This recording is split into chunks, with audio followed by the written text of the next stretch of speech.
Shruti Sharma? Yes. Yes, please take a seat. So, Shruti, tell the panel about yourself, your academic qualifications, your work experience, if any, and your main hobbies, very briefly. Okay, sir. So my name is Shruti Sharma. I have been a student of history. I was born in Bijnor, educated in New Delhi. I completed my graduation from St. Stephen's College, and currently I've just started my post-graduation in sociology from Delhi School of Economics. And I am constantly like to learn new things and explore new cultures through language, food, books, and cinema. And I'd like to see myself as an optimist. So, Shruti, uh, you are a graduate, and you have done MA also in sociology. I've Delhi just School of started my Economics. MA. Sorry? I've just started my MA. You have started. Oh, you have started this. Delhi School. So, with the Stephens, in your background, and with the Delhi School of Economics, both are so internationally known institutions. I do not know what you had in mind initially, but why civil services? So there are a number of reasons why I want to pursue this profession. Firstly of all, sir, I believe that I have had a certain privileged background, and therefore I always wanted to do something in which I could give back to society in some way and bring about some sort of change in people around me and give other people an opportunity to have the sort of privileges that I have had, sir. Secondly, I believe, sir, that on a personal level, I believe the diversity and the scope that these services provide can be an avenue for great personal growth and an avenue for learning a lot, which it would provide me, sir. Okay. So, Shruti, you are from Delhi. Now, how the safety of women, the perception about safety of women, has changed over the last, say, about 10 years, ever since Nirbhaya happened? Yes, sir. So the Nirbhaya incident was a turning point in terms of the global discussion that happened around Delhi regarding women's safety. So, in a sense, it was a turning point, and a very bad incident set the precedent for a lot of good steps that were taken post that time period. So, a number of steps have been taken since that time period by the union government and the Delhi government in that regard, ranging from the Nirbhaya Fund to certain steps by the Delhi government to increase CCTV coverage and reduce dark spaces, to also increasing scope for better mobility for women, be it in the space of women marshals in the buses at that point. So I think a certain progress has taken since that time period. Shruti, have you heard of a matter going on, Hindu minority status? Yes, sir. So I just recently What is read the in the issue, news. if you can just throw some light? So, in the limited knowledge that I have currently, sir, about the topic, it is about the authority of the state versus the center in deciding the status of minorities with respect to religion. So there have been certain cases, as far as I recall, sir, such as the TMA Pi case, which talked about whether the minority status can be decided on a state level in terms of religious minorities, or it can only be decided in terms of the central government. So I think that is the issue. No, but this is primarily related to Hindus being given minority status in those states where they are in minority. Presently, even if suppose in the case of, say, Punjab or JNK, right, Yes. where Hindus are in minority, but the actual minority status is given to those who are in majority.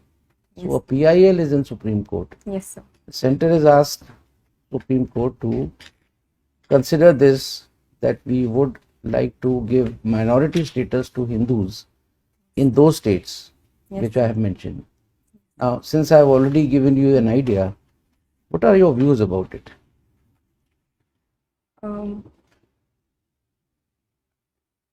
So, the Constitution of India does protect the status of minorities in India as a whole. And so I believe if for certain purposes and for certain positive reasons, the Supreme Court does decide to give minority status in a particular state to reduce atrocities against certain sections within the state, it can be a positive move. Viren sir?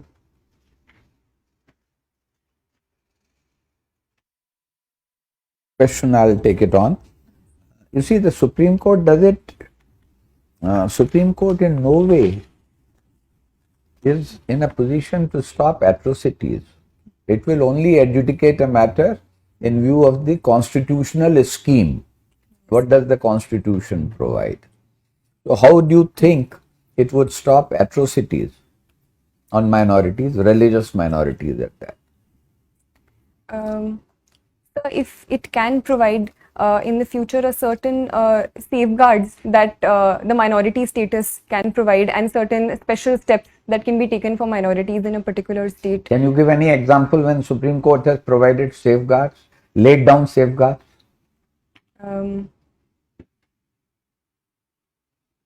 You heard of Vishakha's case? Yes. Okay. You've been a student of history. Yes, sir. Who do you think, whom would you rate as a foremost historian of the later Mughals period? Who are later Mughals?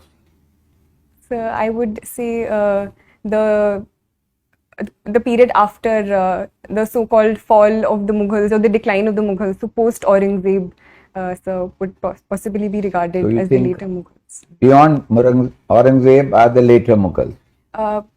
Yes, sir. So which are not considered so high and mighty in the course of their achievements. Okay.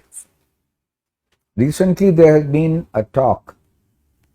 Certain people feel that there is a need to review and rewrite India's history. What is your take on that? So I personally believe that the writing and rewriting of history has been a continuous part and parcel of history since time and forever. And I believe rewriting of history is always a positive step. But at the same time, I believe this rewriting should be based on certain facts that history recognizes and the range of sources that history as a discipline recognizes. So if the rewriting is done in that regard, it can only lead to more positive debate and discussion in the long term. What do you understand by Warsaw Pact? So the Warsaw Pact was a pact signed in 1955 in the context of the Cold War, led by the Soviet Union. It was a security pact formed in the context of the formation of the NATO and an opposition to the NATO, sir. I have another question from history, on history. Yes. What was standstill agreement? Sir, I can't recollect at this point. Okay. In your resume, I found that you took part in parliamentary debates. Now, how are the at school or college level debates different than parliamentary debates? Sir, in college there are a number of formats of debate we participated in, ranging from parliamentary debate to conventional debating to turncoat style of debating, and there were a lot of variations there. The structure of the debate is a 3-on-3 format. So while certain positions were the same, such as opposition, leader of opposition, there was a whip speech as well. But I believe the parliamentary debates at school were on a particular topic. They were more structured and within a certain time limit, sir. As compared to parliamentary debates in the parliament, I do feel that sometimes they are quite long and are not in a point-to-point format as we discussed in school and college. One of your pastime or hobby is exploring word cinema. Now, what is exploring word cinema? What does it involve? How do you explore it? So the reason I chose the word explore is because I am no authority on world cinema, and I like to see and look at movies as they come to me, and as one leads to the other. So ranging from Iranian cinema to cinema of Hong Kong. You are not a student of languages. So other than Hindi and English, what language do you know? Sir, I have tried to learn reading and writing Urdu, so I know the Urdu script. I like to learn a few phrases here and there from my friends who are from different states. So you will explore world cinema from subtitles, is it? Sir, I believe world cinema is more than just dialogue. The very vocabulary of filmmaking and cinema, I believe, does not necessarily need language to convey it. Sir. So I think that is my interest in world cinema. And subtitles, obviously, sir, help me understand the story better. Have you heard the term soft power? Yes, sir. What does it imply? So soft power is usually used in opposition to hard power, where hard power talks about a certain military might. Soft power, on the other hand, is the influence of culture and other aspects in increasing the might or the influence of a certain country or power over other powers. So cinema can also be one example of Any other illustration of soft power in context of India? So India's cultural outreaches, for example, yoga and international and celebration of the International Yoga Day across the world can also be an example of India's soft power. Okay, thank you. Well, Shruti, you are from home district is Bijnor. So tell us something about Bijnor. Sir, Bijnor is a district located in western UP, sir. The river Ganga flows through it, so it is a very fertile state. Sugarcane being one of the major crops of Bijnor, and therefore sugar mills and the sugar industry is also very well developed, with 5 of the most largest sugar mills located here. In terms of historical importance, the place Vidurkoti is associated with Bijnor. There are a number of prominent personalities from Bijnor, ranging from Vishal Bharadwaj in cinema to poets like Dushyant Kumar, to historical figures like Abul Fazl associated with Ambersar. So it is truly a very rich. What product has been assigned to Bijnor district as a part of ODOP scheme of government of UP? Sir, woodwork and wooden craft, especially associated with Nagina, is assigned to Bijnors.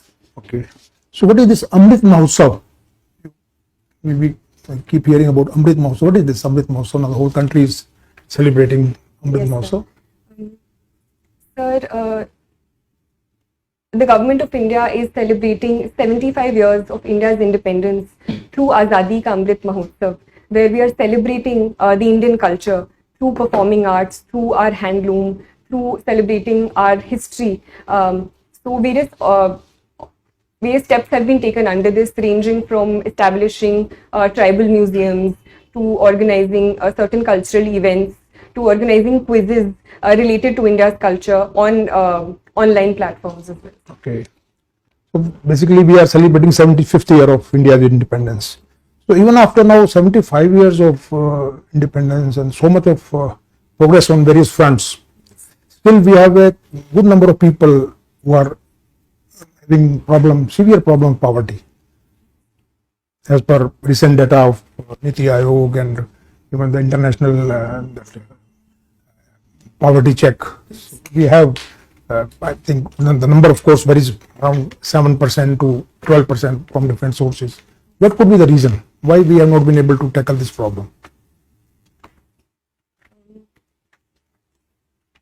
So, I believe that a lot of progress has happened since the time period of India's independence, where close to 60 to 70% people were below the poverty line, to currently today, where close to 20% are considered according to the Tendulkar committee report. So a certain progress has taken place and the progress is ongoing, sir. But simply because of the huge challenges associated with such a large country, with such a huge population, and the over-dependence on agriculture to a certain context, I believe, has been responsible. But government steps are ongoing to reducing these hurdles by taking steps in the realm of industry, in the tertiary sector and other spaces. What is the current size of Indian economy in US dollars terms, approximately? I can't recollect the exact. Okay. So we have set a target of 5 trillion US dollars economy by 2024-25. Currently we are at around 3 plus. Do you think we'll be able to go somewhere nearby by that time? Is there any, what measure do you think can government of India take to really give a big boost to our growth? Yes, sir. So I do believe that I am an optimist. So I would say that we can surely reach this level. Certain obstacles are there, especially in context of the COVID pandemic and certain repercussions of the COVID pandemic, which have been on the global economy as a whole. But personally, sir, and as per the Niti Aayog report as well, infrastructure is one area where we do need to spend a lot of money in. So the Niti Aayog has said that $4.5 trillion dollars should be spent in infrastructure creation till 2030. So that is one area we need to work on and are working on. Secondly, sir, is the area of industry and manufacturing, which the government has also given a lot of importance to, especially the PLI schemes and Assemble in India programs, which we are encouraging. MSME is also one sector in the manufacturing sector. Through various Mudra schemes, we are pushing forward. Thirdly, sir, is agriculture, because more than 50% of our population is dependent on agriculture, and unless and until we tap on that front and diversify and add more value-added products to agriculture, that can't be done. So in that context, giving importance to food processing industry is important, and bridging the gap between the farmer and the market through technology is also one step. So what is the scheme for basically promoting this food processing industry launched by the government of India? So there is this scheme, I can't recollect the name, but it PM Pradhan Mantri Kisan Sampada Yojana. So in your opinion, which is the very significant public policy initiative in the last couple of years by government of India, which has done really, in your opinion, has done really well? Sir, I think in the light of the COVID pandemic, the PM Ayushman Bharat Yojana has been very instrumental in expanding the public health infrastructure across the country and providing affordable healthcare to most sections of the population. So in your hobbies, you have mentioned practicing yoga. So you do it every day, or? Sir, I try to. Okay. So recently one very important development has taken place with respect to traditional medicine. Are you aware? Last 1 week only, and something to do with WHO, the traditional medicines. I'm sorry, sir. Because we are establishing the first WHO center on traditional medicine. It has been approved. Okay. So now, as civil servant, what do you think that you will be, with your knowledge, with your experience, with your education, how do you think you will be fitting into that view of civil servant?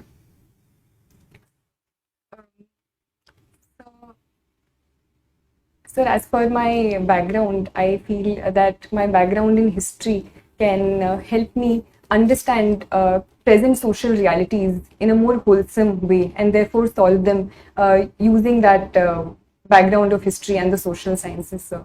So firstly that. Secondly, sir, I believe I think I do have an ethic of dedication towards my work and personalized work ethic, where I'm able to stick to deadlines and perform work in an organized manner. So that I think can help me, sir. Thirdly, I believe, sir, that I like to work in teams, and I have good interpersonal relationships with people around me, and I have been told so. So that also I think can be an asset. So have you any experience of working in a team in your college or university days? Yes, sir. I was in school. I was in the student executive, and I was appointed as the secretary of cultural affairs. Okay. So we organized all school events and participated in and organized all the events during the entire school year.